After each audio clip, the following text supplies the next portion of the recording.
podcast. I am your host, Angel Hernandez, and today's guest is my friend and pastor, Ebenezer Quay. How you doing, man? I'm good. I'm just glad to be here. I had to bring you back. Thank you. Season 2. Oof. Season 2 almost didn't happen. Huh? You know? Man, he said, what? We were going to make that happen, let's be clear. Whatever it took. It's a lot of changes that's been happening in this life lately. but I'm glad that you were able to make it. I thank you for making the time. Because if y'all ever seen Pastor Eb's calendar, it's something else. It's color coded, the whole deal. I had to be that dude. So if he graces us in this podcast, gotta give him a because it's not easy. But this episode, Pastor Eb, is about that. Let me take that back. You know that the podcast is mostly about men being vulnerable, like being accepted to being vulnerable. But in this season, I'm attaching the accountability part. Ooh. So in the first couple episodes, even the one I did by myself, I was talking about how you have to hold yourself accountable to do the work within yourself to be a better version of yourself. So in this episode, we're talking about leadership and how accountability is important in leadership and also vulnerability. So, if you can shed any light in that aspect of things, and we can just let the conversation just flow from there. God is amazing. Because I literally just had an exchange with one of our leaders yesterday, Ty. Okay. And I said, thank you for what I called quiet accountability. So at the beginning of this year, we had been talking like weekly, and then it became monthly, and then it kind of became, what it is where we check in. And one of the goals I had set down for me personally, he had some for him. One of them for me was to start therapy. And this is the beginning of the year. So January, I was like, So I'm looking, I went through the whole process, looked. I'm sharing this with everybody, so it is what it is. Like this, we talk about vulnerability and accountability. So yesterday, I had my first therapy session. Wow. And I sent him a text message and I said, thank you for what I call quiet accountability. Yeah. Because we would talk and it wasn't like hey, did you schedule that therapy session, this, that, and the third, but just because of the level of trust and us talking about the things we wanted to do. Once you talk about it with another leader, with somebody, especially with another man, it's like you can't look him in the eye until you did the thing that you said you were gonna do. It's a man thing. Yeah. And so we would have conversations, and he's, on his journey with that as well, which was also extremely encouraging because I didn't know it until he shared that with me. And so us having had that conversation, him having shared parts of his journey was like a low fire in me, like I need to do this too. Yeah. And, because it's like if he's gonna do it and he's willing to talk about it, the least I can do once I've shared that it's something that is a desire for me, I had to follow through with it. And so I think I saw him a couple of weeks ago and I was like, I can't keep seeing him and not having acted on, what I said I was gonna do. Yeah. And so finally yesterday I sent him a text message and he didn't realize it. He was like, yo, I appreciate it. I was like, no, I appreciate you because just us interacting with each other on a regular basis, having stated what goals were, just his presence was accountability. Yeah. And so I think we underestimate how much just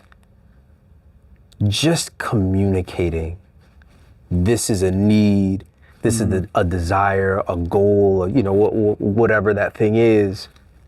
Once you say it and you speak to another person about it, that alone is huge. And so in terms of, tying us all in with leadership, you have to surround yourself with people who will be able to hold you accountable. Absolutely. And can do it in different ways. Like you need the person who's going, grip you up and be like, hey, you do need to handle, you need at least one of those. I had one of those. Definitely had one of those. You need at least one, but then you also need one who's going to just hold you accountable by example. Yeah.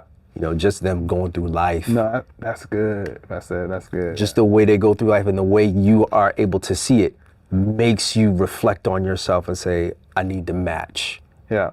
and do the same. So, No, I agree, because I have a friend that's like that right now. That if we have conversations and we just talk about what we're probably going through, and he'll be quick to say, "Hey man, have you done what I said you should do last like a week ago or 2 weeks ago or whatever?" He brought it up, and I'm just like, "Oh yeah, still working on it," But I think what happens is, especially when it comes to therapy, there's this I think it's starting to become more of a positive aspect of it now. But it used to have this like negative connotation. So I think as a man, we get to a space where we're like, do I need this? I don't need this therapy, yeah. But having people that can hold you accountable, and then holding yourself accountable, especially when you take that time to yourself to retreat and look within yourself to be like, okay, what do I need to change? How do I need to change it? And sometimes therapy is just to help you prevent from things even happening. You don't have to take therapy that's a good thing. You don't have to take therapy just to work on something that you're going through right now. If you already worked through what you worked through, and you want to continue having therapy so it can help you, not do anything else later that you're gonna, I wouldn't say regret, but just like probably be disappointed from. Right. Yeah. Because it can be anything. It can be, I would say it could be the way you speak to somebody and you did not mean to be harsh, but it came out harshly. Sometimes I feel like having those one-on-ones with somebody or with a therapist can help you see or help you navigate how to communicate with people even better. Absolute. Because I never saw myself as a leader, and lately I've been in charge of leading the camera team, and it's been a very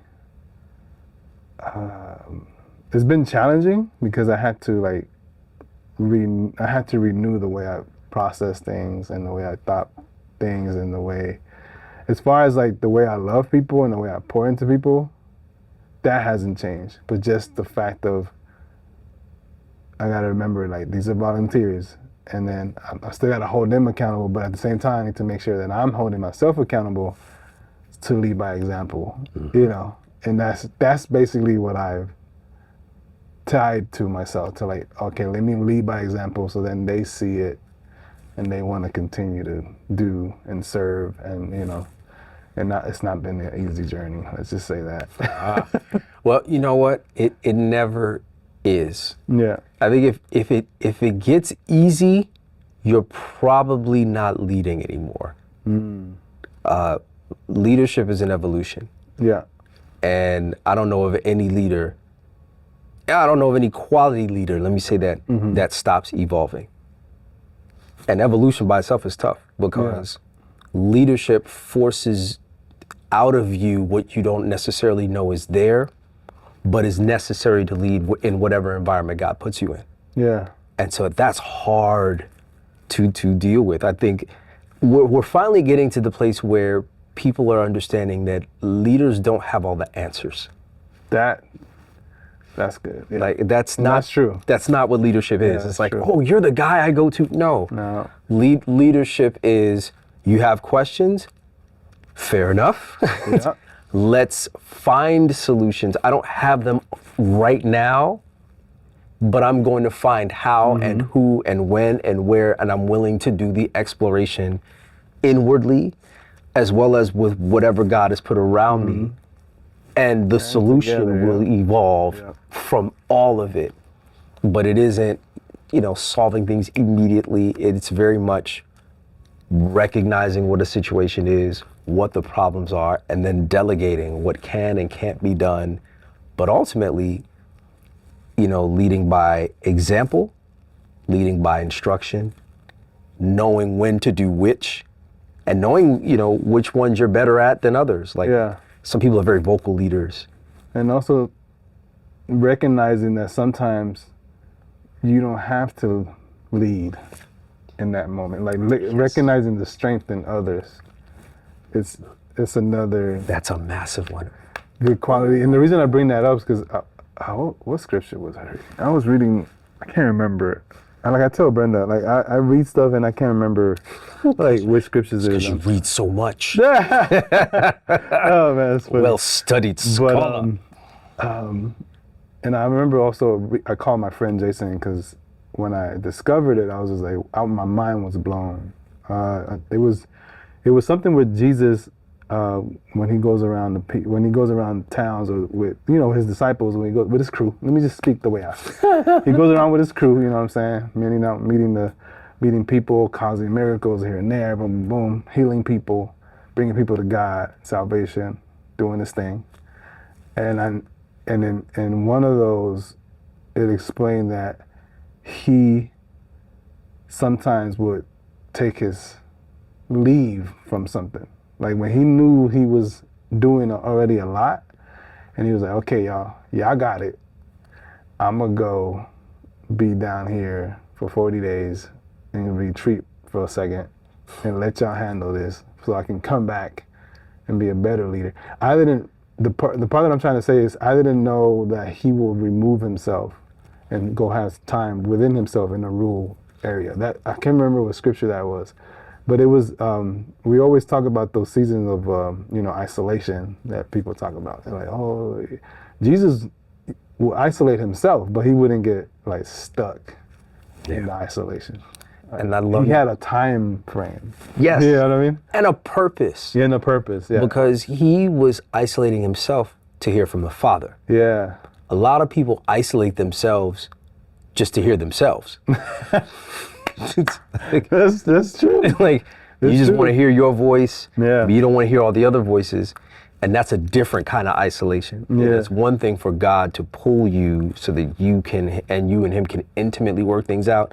It's another thing if you just don't want to be around people you feel antisocial, and people try to conflate the two. It's like that's not what that is. Yeah, because I agree. You should come from a God-ordained isolation with more clarity, with more insight, with more intimacy. Mm-hmm. You should be a different person. Yeah. If you come out the same way you went in, you just by yourself. I don't know what that is. Yeah. And that doesn't lead. And when I read that, I was just like, I never thought that, because people always say, oh, God puts us in the time of, being, I would say, being a time period of being by yourself. Mm-hmm. But Jesus was put in himself. Yes. So it has to be like a regular thing. Yeah. It's not like God always doing it. It's just literally like, okay, I've done your work, Lord.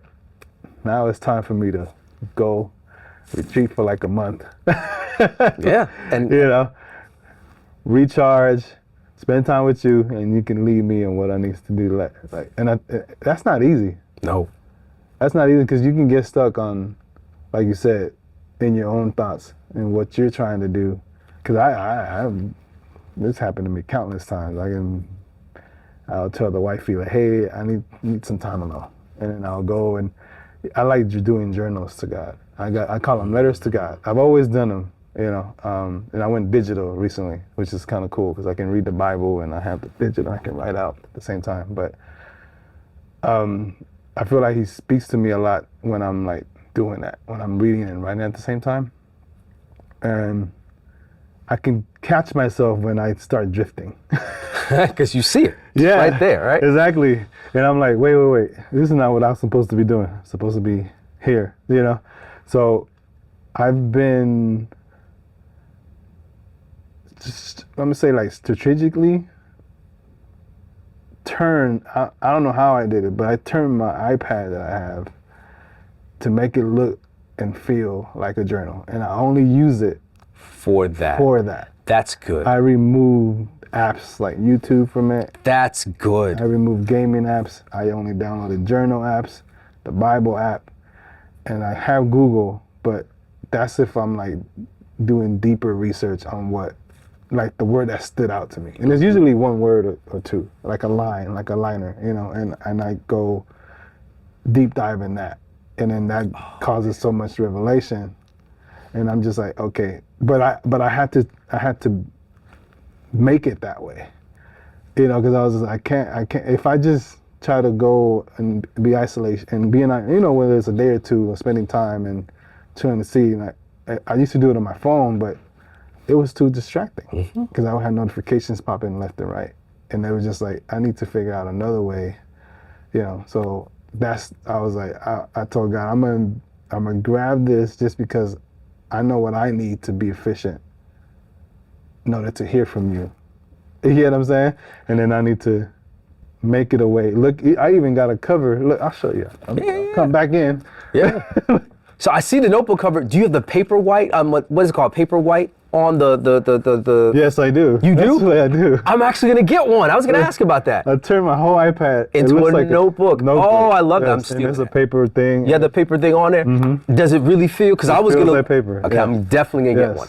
And I did I've that wanted on it for purpose just so years. I can, you know, not be distracted when I'm doing those times. Because when I read that Jesus was doing it intentionally, Yeah. I was like, okay, so now every time that I'm doing that, and don't get me wrong, there's those days where I'm just want to relax. I might watch a movie, play a video game, but most of the time when I'm by myself, I'm in that, and I'm in reading the Word because I'm like, Lord, I need.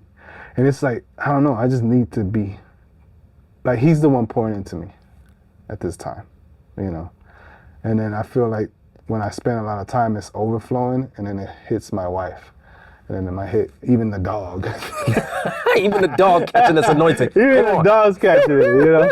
But it was not easy to recognize those things because it took many years. And I was just like, I had journals after journal. I had like books upon books, and I was like, my backpack is heavy. That's where I am now too. Yeah, That's my backpack is heavy. I can't do this. Yeah, there's a better way to do this. Man, you just packed, it's so funny. You just unpacked like 5 leadership jewels. I don't even know if you realized it as you were talking about it. Probably not. Because the first thing you mentioned was, first off, being very specific with your time. Yeah. That is a leadership staple. Like, this is my time to do this. Yeah. You need it because everything else, all of your disciplines, all of your habits revolve around how intentional you are with your time. But then also recognizing that you knew the things that worked and the things that didn't. You're like, okay, I have my iPad. Well, or you said at first you tried it on your phone, but you realized that there were too many distractions. So you basically tried a different method, but then you made adjustments within that method. You weren't rigid, and you said, okay, for what I want to do, I need to set a tone and an environment, and I need specific tools to accomplish what I need to accomplish with this time I'm being intentional with. So now you get rid of all the apps. I mean, there's been a reason I've been learning so much about stewardship. Yes. And that's been one of the major ones has been the timing. Like steward your timing. It was a list that I encountered. It was like the timing, the relationships, everything you can think of about stewardship, you know, finances, the emotions. Yep. Everything can be, you know, so that was the reason. And don't get me wrong, I have my Bible, but I like having probably like 3 different versions. This is app that I use called Parallel. Oh, And it gives me like 3 different at the same time. At the same time. Yeah, I use that. If I'm reading that, that's why I like it because I'm able to see 3 different translations at one time instead of just like one. And then I'm looking at this one, I'm like, I don't get it. 'Cause that happens to me. I like read it, I'm like, I don't understand. So you at least go to a second and a third. Yeah. And see, that is, yeah, man, that's huge. Because most people will just read and I don't get it, and they're done. Yeah. And they're very stuck and I was trying to do that, and that's like I was trying to do it on my phone, and it couldn't happen because I was getting like text messages notification. Then, and I usually turn off my notifications, but somehow some still come So through. would sneak through. Yep. And that was why you bringing up Jesus was perfect, because when he went away to pray in was mornings, intentional, it was extremely, every morning he was out. He's like, Yeah. listen, y'all gonna do whatever it is you're gonna do, but I need to have this time with my Father, and it needs to be in this way, and this is what I receive. Yeah. And then wherever the disciples were, he would come back to them, or they would come find him. Yeah. But when they did, he was equipped to deal with whatever that was because of his time with his Father. But that comes with intention. Yeah. And I think one of the things as leaders that we have to be mindful of also, and you're already doing it, is setting aside the time to build yourself Yeah. and not being have afraid, to. to take your hands off Yeah. and let those who you are leading be.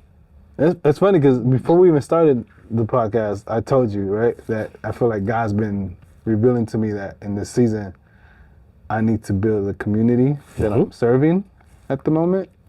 And I was just like, I just don't know how. So if you have any like points on, or even insight on that, Sure. like, how do you know, I've tried to, we've done game nights and stuff like that, but I feel like God has, I don't know, I just feel like I want to pour into people, and I think this is why the podcast exists, and it's mostly to pour into men, but now it's becoming more of like, hey, even where I'm serving, even where I'm working, even where I'm walking down the street, like if I have something that God's putting in my heart to share with you, and I'm not gonna make it weird too, like, Right. oh, God told me this. Right. But But you, and like wisdom, as it's described in the Bible, oftentimes it's described as a fountain. Yeah, So it's a flow. that's how I feel right now, to be honest.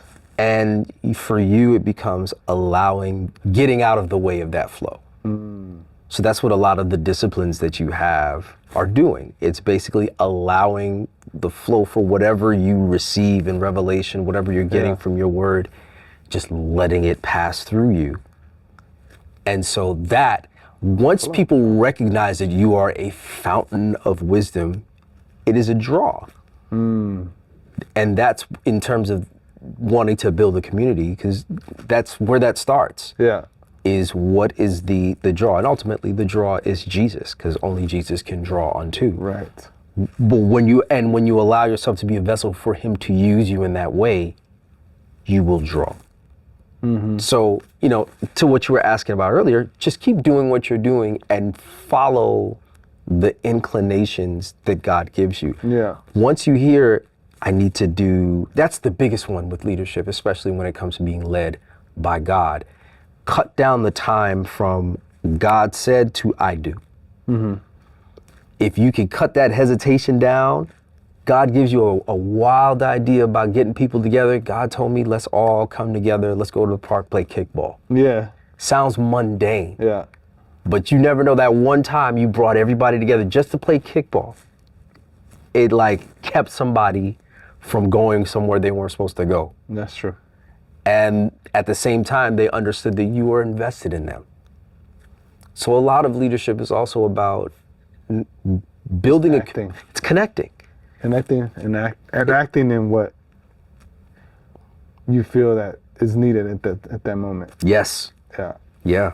Because another man, I'm pretty sure you heard of this, but I had this really weird dream. I'm not gonna go into the details of the dream because it was weird. That's fair. But I looked it up, and in the dream I was basically like detoxing, and everybody knows when you do like a physical detox, you already know the image. Oh yes, I got you. So, but I was led to something called a soul detox. I don't know if you heard of that. Different. Yes. Do tell.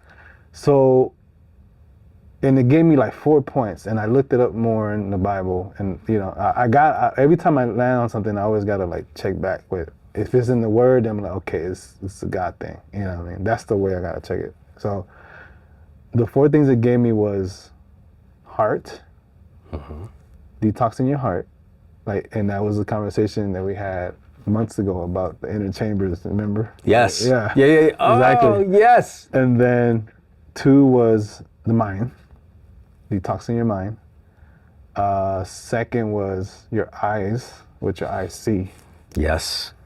And then the last one they gave me, and I encountered other ones recently actually, but the other one was your word. And this one, the word one really hit me because my wife is always telling me like, you need to change the way you speak sometimes. As far as like what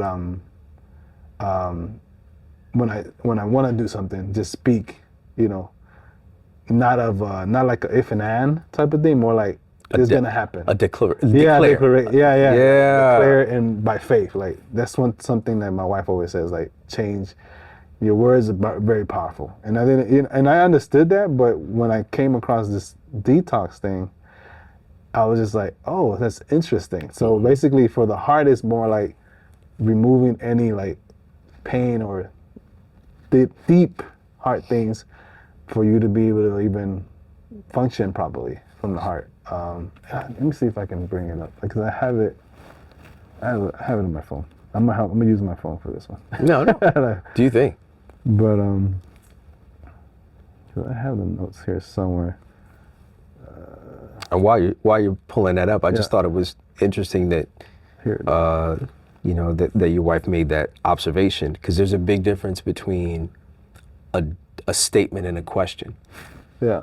And so Right. when you address people, especially in leadership, you have to be very clear about which is which. It's not that either one of them is wrong, but if it's a question, frame it, form it, and have it come forth as a question. If it's a statement, then it has to be, you know, issued as a statement. Yeah. When it gets confusing, that's what starts to stymie how you can lead, because Yeah. people aren't sure. They're like, is that a sure thing? Are you sure about it? Right. Because you can be sure even in asking a question. There's a way to ask a question that still comes forth in an authoritative manner. Yeah. And so I'm glad that you are becoming more and more aware of, just as you speak, like, okay, is there a question mark on the end of this? Because if there's a question mark on the end of this, on the end of it in your heart, Yeah, it's that going to means- come out in how you speak. So whatever you say, resolve it as it is. This is a question. Okay, this is going to come forward that way. Yeah. No, I definitely agree on that because everything starts with the heart, man. Yes. Everything, you know. And I found it here, and the fourth one that I said it wrong, because I said what did I say? I said words, sight, mind. The other one was actions. That's the fifth one. I forgot one. So it's heart, eyes, words, action, and mind. Like supposedly from this soul detox, and you know, and I think I shared it in one of the rallies that we did for the church one day. I shared the heart one at least, and it's just, I don't know. At first I thought it was things that I had to look into, like really check, you know, and I did. Anything that I take, I always like check myself first, you know. Wise. And then it became of like, I gotta share it with others type of thing. And I was just like, how do I share this without freaking people out? You know, because when you hear about detox, that means you're like cleansing Yes. and putting things to death, you know. Yeah, you are getting all of the toxins All the toxins Out. out. And even the ones that you're receiving in, because if it says eyes, that means we got to be mindful of what we watch, what we take in. What we take in. Yeah, Absolute. That's the best way to put it. What we Yeah. take in. Oh man, there's so much that I want to say right now. Well, this is a great place to say it. This is a good place to say it. You mentioned actions earlier, which is, I forgot that it was part of the soul detox. And I think in the action part it was talking about being able to act, but act with the fruits of the Spirit. That's what it was referring to. You know, like, especially when it comes to just anything. And you don't have to be a leader to act on the fruits of the Spirit. But, you know, like the long suffering and patience, you know, those. Loving kindness. Yes. Yes. All, oh my. Yeah. Yeah, because that's a fantastic filter. Because you can look back, ooh, this is coming to me now.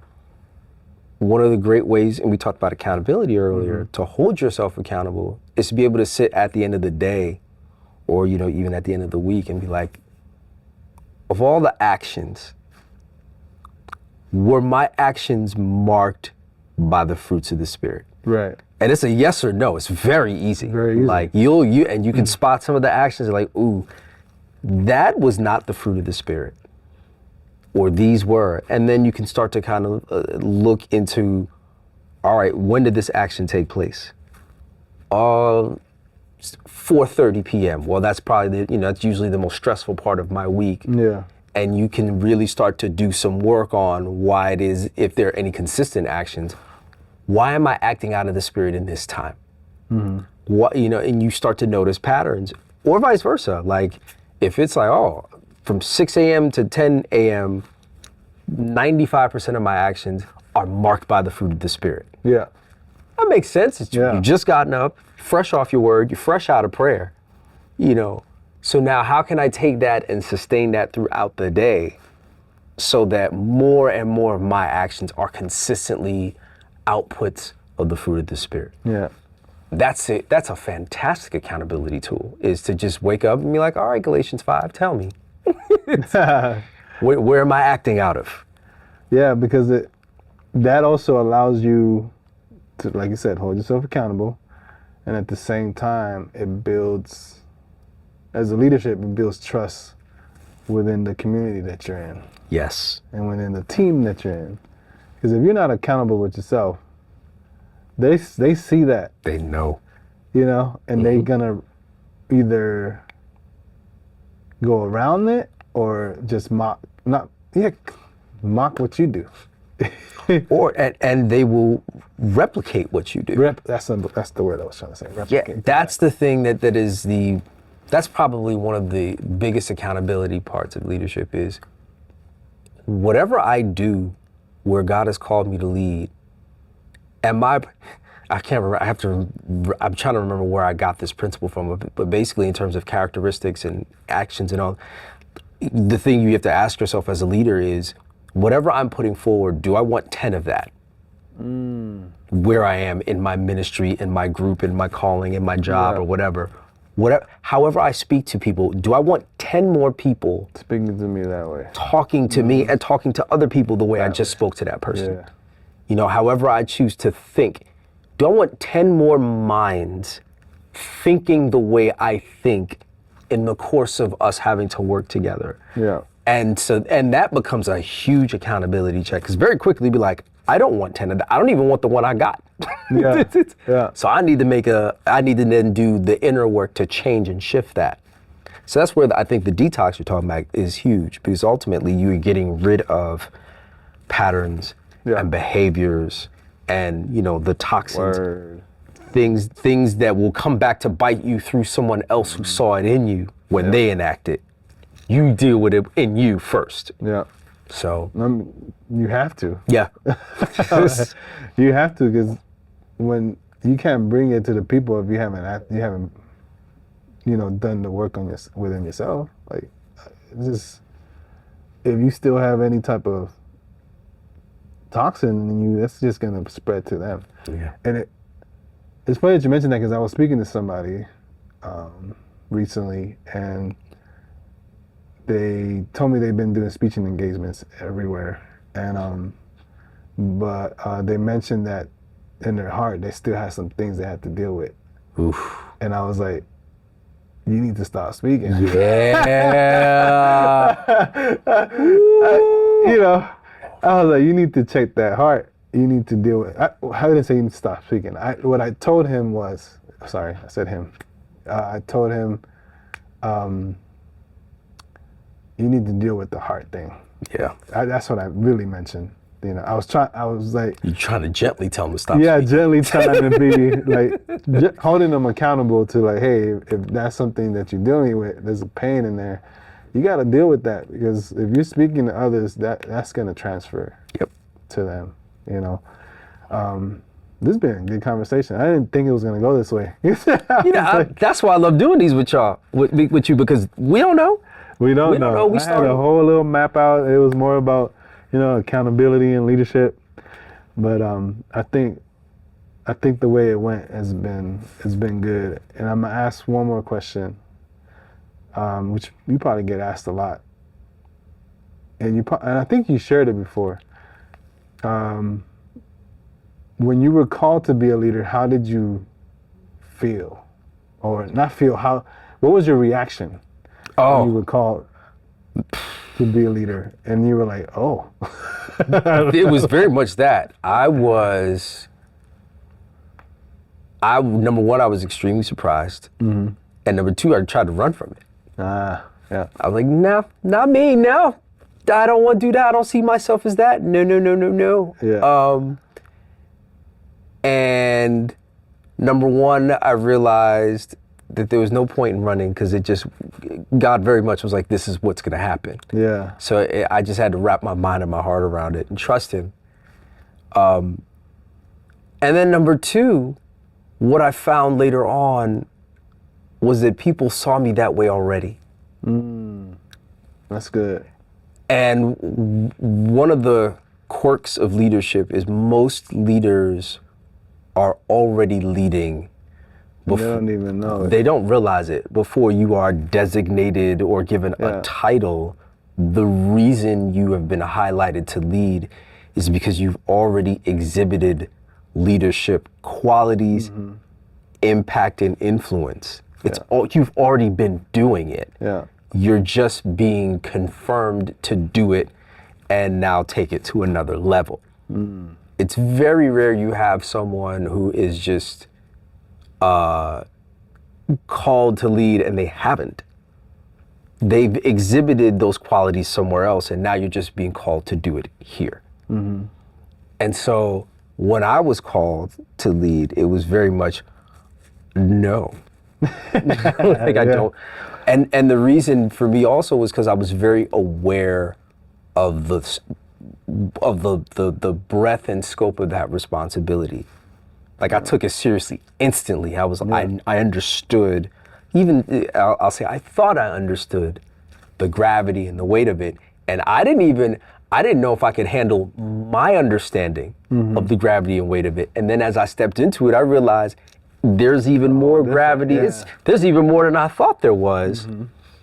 But I know if God had shown me the full scope of it, I'd have never done it.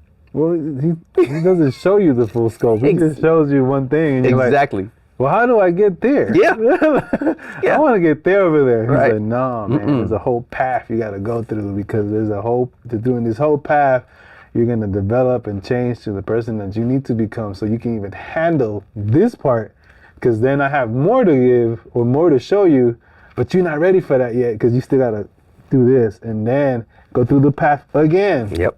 And let other stuff change within you. It's a cycle. Yeah. And I think I shared it with Brenda. It's like you have to surrender several times in your lifetime. Absolutely. And it's not an easy thing to do. There's things you don't want to let go that you're like, no, why? Yep. And that's the thing with leadership is you have to be humble enough to continue to do it in order to continue to lead. Yeah. There are some leaders who feel that because they're in leadership position that they must be a finished product and are afraid to continue what you're saying, which is there's a process to this. I'm going to grow. I'm going to evolve. Yeah. I'm going to make mistakes. And it's so right. And I need to make mistakes because there are lessons in those mistakes that are going to make me the leader I need to be for what God has coming for me. Yeah. It's all a part of it, but it's very it's a huge challenge as a leader to remain humble enough to grow. It's funny that you mentioned that, because I had a friend tell him that I was going back into doing a podcast, and then I told him about the journal, the copy that I gave you and then I put out, and he was like, he said that God told him that he sees me speaking on stages, and I'm just like, I was like, I don't know about that one. Listen. You know, hey, hold on now, you're doing way too much. But what I decided to do, I decided to take it to prayer, and I was like, Lord, if that's what you see for me in the future, allow me to become the person that will continue to stay grounded and humble and not let ego take over me, because that's not, I'm almost getting emotional, because I've seen people get told things and then they take it and they run with it because they want to mold it to what they were told, like to be, or like, oh, you're going to be doing that. Okay. No, I'm not in a rush to be on no stage. Like, this is the biggest stage I got right here, okay? Yeah, and it will continue to grow. And I am honored to be able to have these conversations with people like you, Pastor Eb, and other people that I bring onto the podcast. And, you know, but we can end it here. Okay. If you don't mind closing us in prayer. Absolute. Yeah. Absolute. Ooh. Father, I thank you for the sweet surrender that was this moment. I thank you first and foremost for allowing me and my brother to just have this time. Yes. To experience the Holy Spirit. I pray that those who receive this encounter, who receive this conversation, I pray that they are blessed. I pray, Father, that we poured out what you placed on the inside of us. I also pray, Father, that we are able to bring people closer to you as we do it. And we accept, Lord, that as you continue to work on us, we will allow you to do the work. We will continue to yield ourselves to you. We will continue to be led by you, to be guided by you, and to accurately reflect you as best we can. Yes. We thank you, we praise you. In Jesus' name, amen. Amen. Thank you, Pastor Eb. Absolutely. Appreciate it. Thank And you. I'm going to do this because I always forget to do this. I always forget to say, hey, y'all, please share this episode with somebody. Yes. You know, the point is to help and one person. If it can touch one person's heart and they can experience something from the conversation, that's the aim. That's the goal. Please don't forget to subscribe, and thank you for tuning in. See you next time.